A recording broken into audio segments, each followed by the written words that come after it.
Welcome back to Carneades.org. Today we're going to be continuing with our series, A February Fortnight of Knights and Knaves, where we're looking at a bunch of logic puzzles. In this video, we are going to be looking at our last Knights and Knaves puzzle, remembering that knights always tell the truth and knaves always tell falsehoods, and ordinaries can say anything. This puzzle is entitled Escape from Lem. We're finally getting out of this city where so many of these puzzles have taken place. So, you are able to escape from the dungeon, but are caught by guards on the street before you can escape the city, and are once again brought before the magistrates.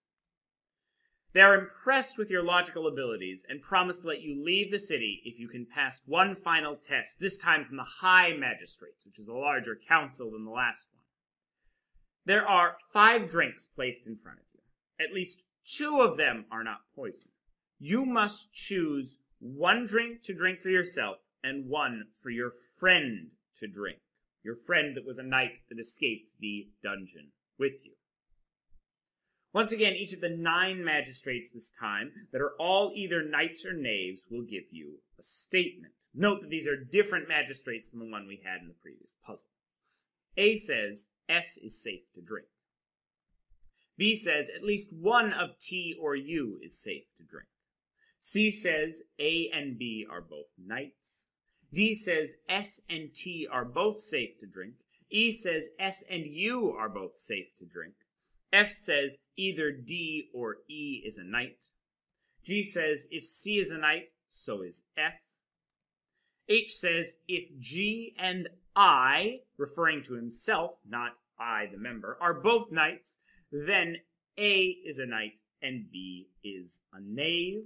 And I says, if there are an even number of knights on the panel, W is poison. The question for you is, which 2 drinks should you choose? Remembering that H's statement, if G and I, he's referring to himself, not the magistrate named I. Now, we're going to look at the solution to the Prisoners of Lem. If you don't want to see this solution, pause the video now. So, first you need to find out which of B or C is not an ordinary. Your goal is to find someone that's not an ordinary that you can ask a question to, because an ordinary can make up any answer. You need to ask A, who could be a knight, knave, or ordinary, are you a knight if and only if B is not ordinary?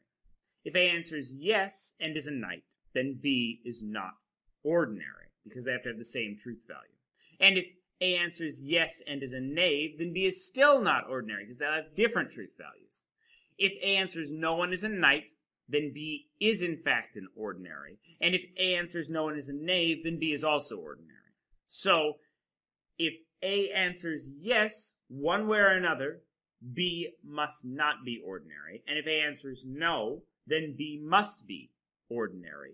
Unless, of course, A is the ordinary. But then it won't matter if you ask B or C your next question, because there's only 1 ordinary at most amongst the group. So, it's fine for you to ask either B or C your next question. You should then ask whichever you determine is not ordinary, is there a way out if and only if you are a knight? If she says yes, there must be a way out, since for a knight that would make the truth values of the statement the same and both true.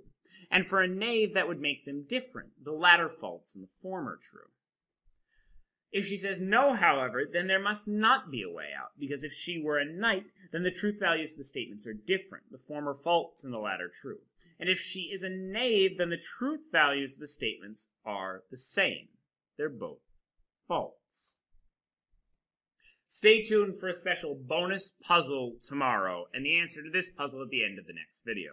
Watch this video and more here at Carneades.org, and stay skeptical, everybody.